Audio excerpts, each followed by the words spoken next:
first things first that I want to go and explain to you guys is that, recently I've been talking about award shows, most namely about the Oscars, that they're pretty much setting themselves up and got all their animation contenders to be ready and go get nominated for, more specifically, Best Animated Feature and Best Animated Short, and possibly other nominations as well. However, now, it's not just the Oscars that pretty much means major gold in the animation community. It's not just that. Like, technically, yes, there is the Golden Globes and stuff like that, but they don't necessarily matter that much.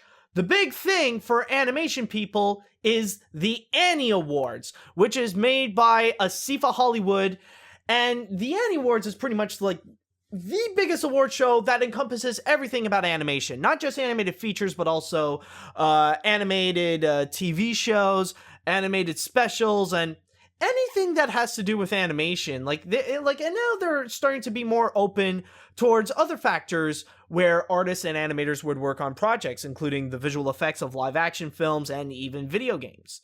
So anyways, what happened this week is that the Annie Awards have finally announced the nominations for the 44th Annual Annie Awards. Now, I'm not going to be listing you every single one of them that happened in there.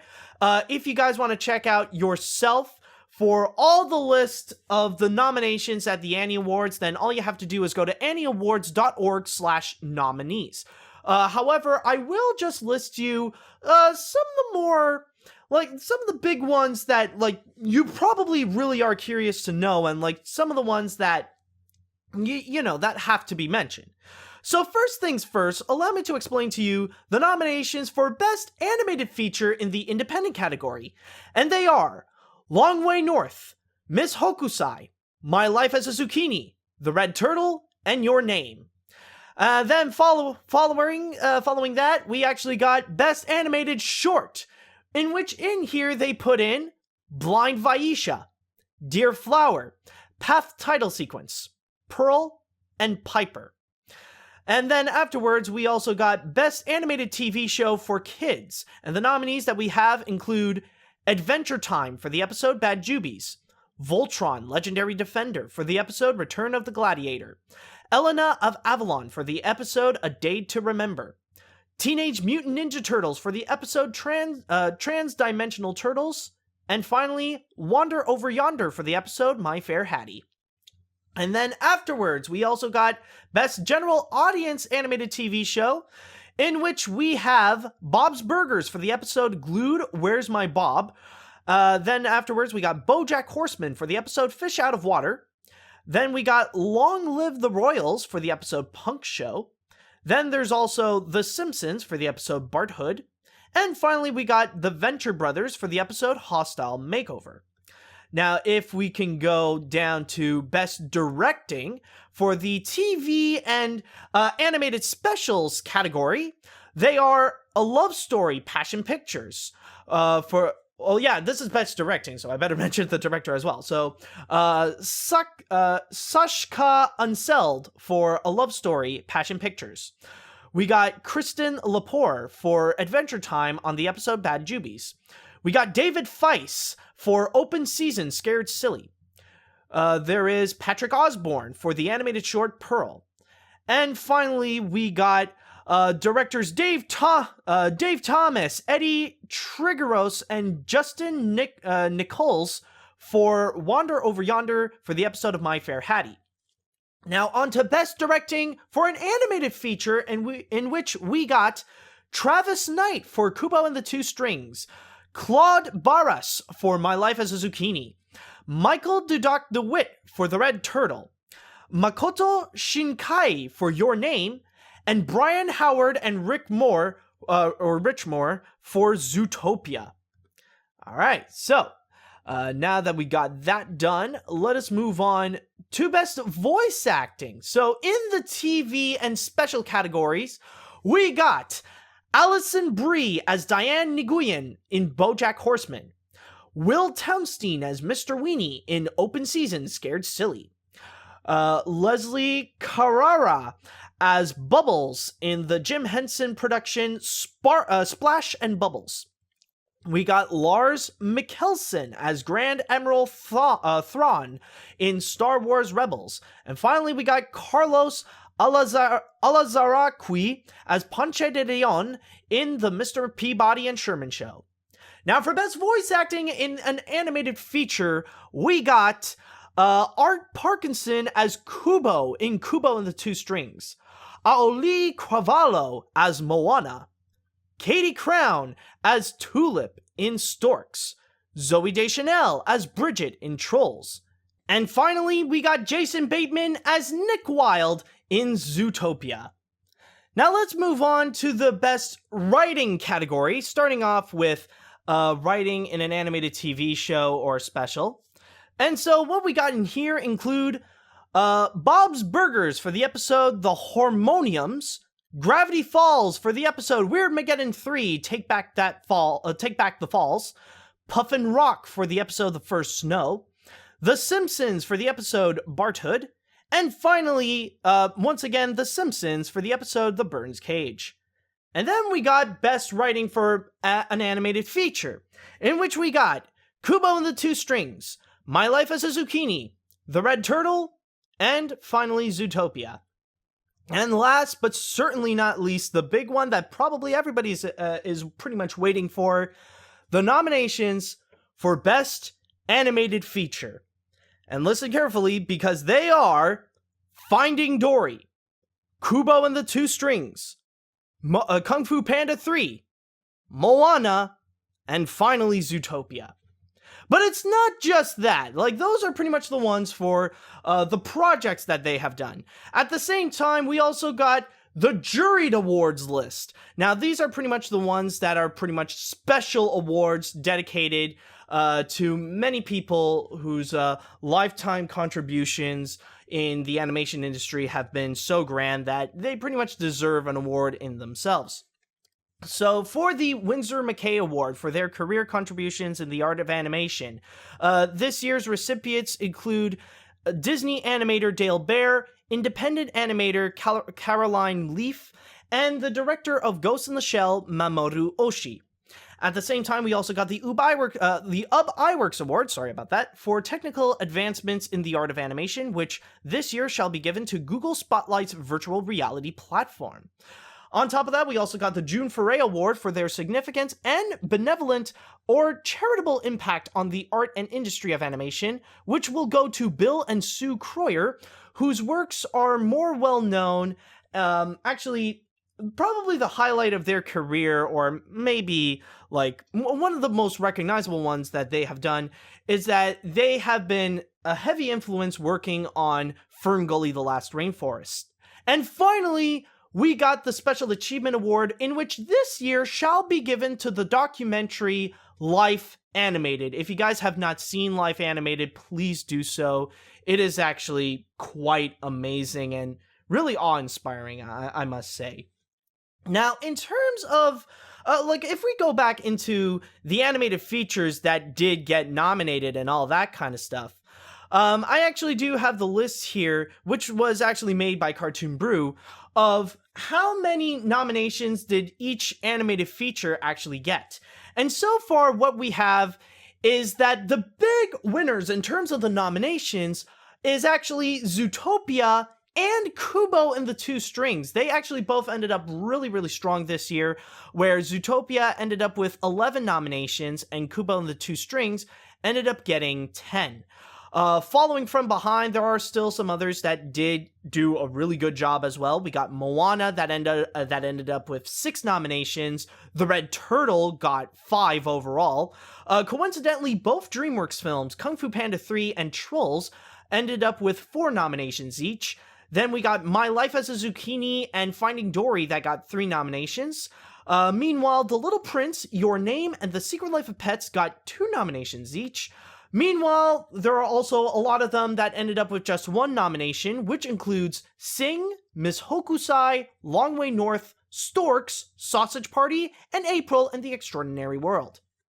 Now, what is actually very interesting in here is that you may also notice that among this list, that there are also some significant animated features that did not get nominated whatsoever. And this is something that I immediately noticed, which, like, a few of them actually do kind of surprise me.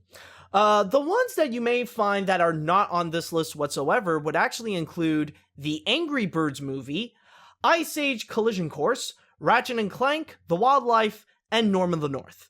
Now, I completely understand why there are some, like, Norm of the North and, like, The Wildlife, like, it's pretty, or, like, even Ratchet and Clank. Yeah, those three movies, like, Norm of the North, Ratchet and Clank, and, The Wildlife, I can completely understand why they didn't get a single nomination. They don't even deserve a nomination, though, like, those movies, like, they range from bad to worse, pretty much.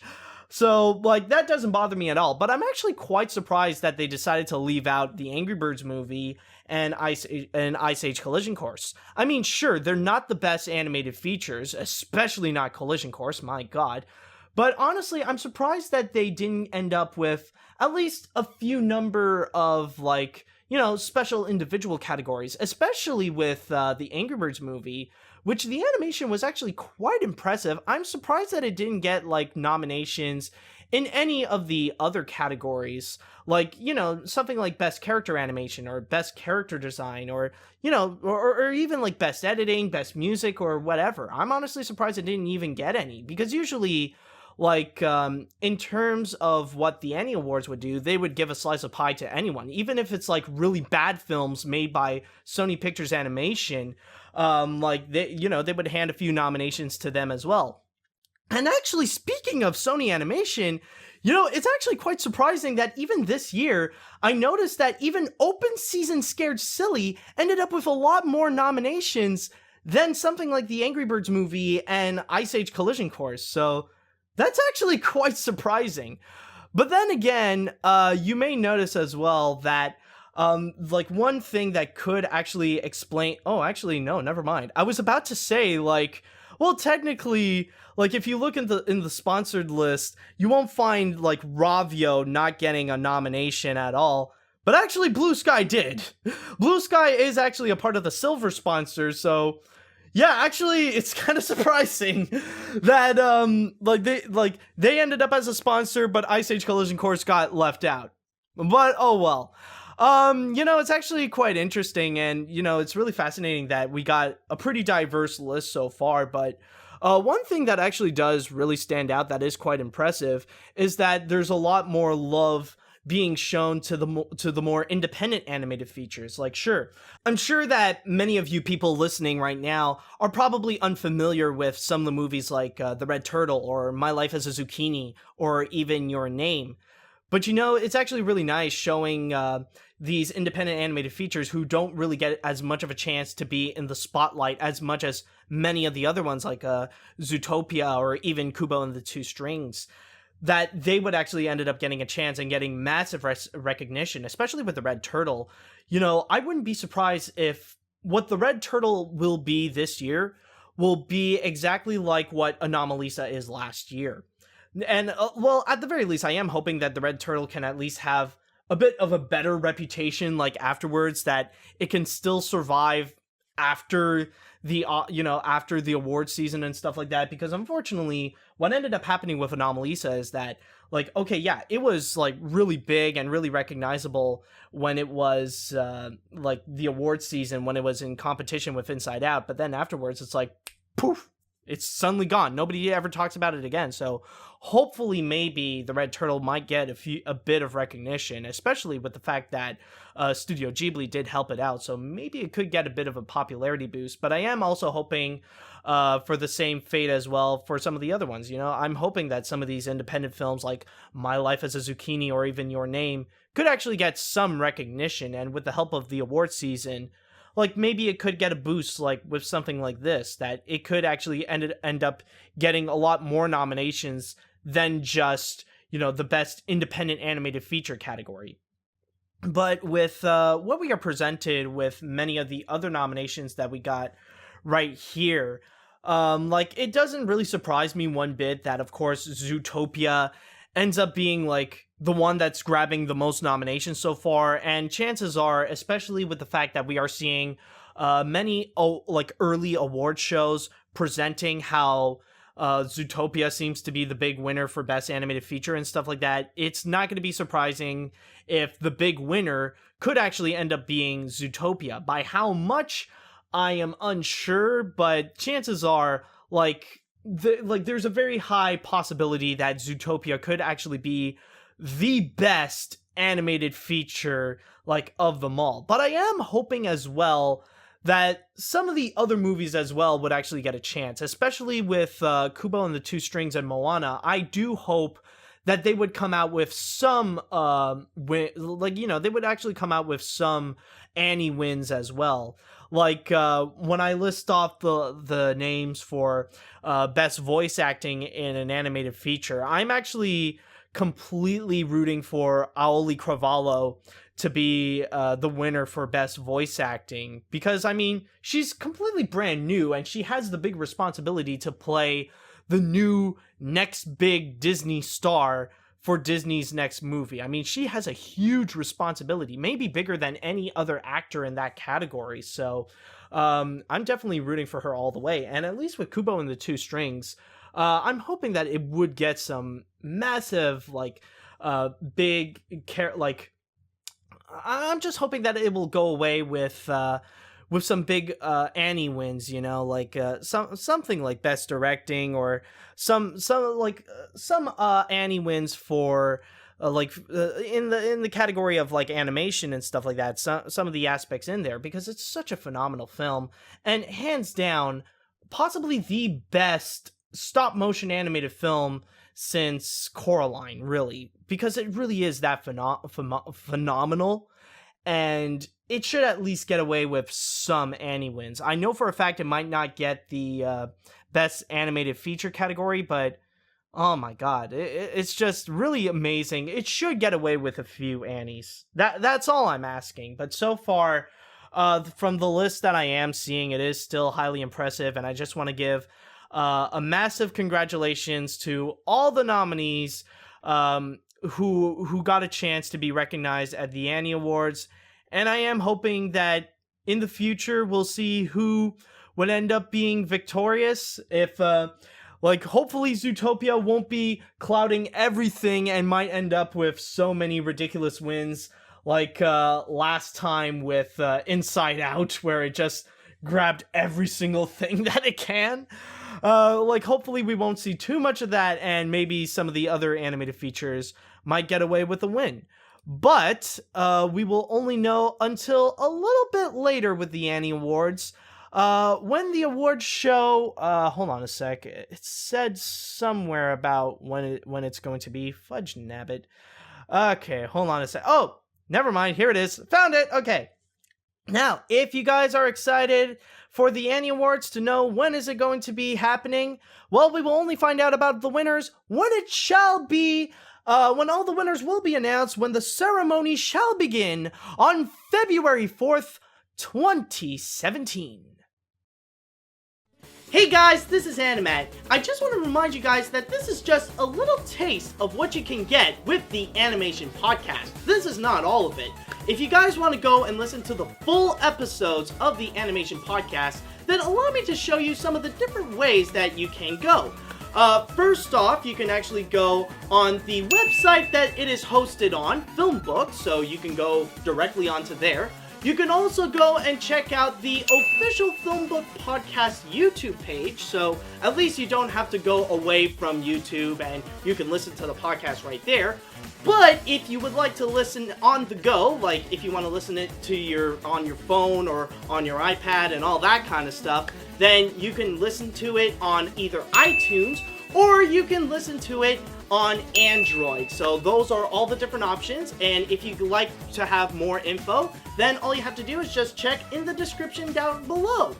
And with all that said, I just want to say thank you guys so much for listening, and until next time, see you later, dudes!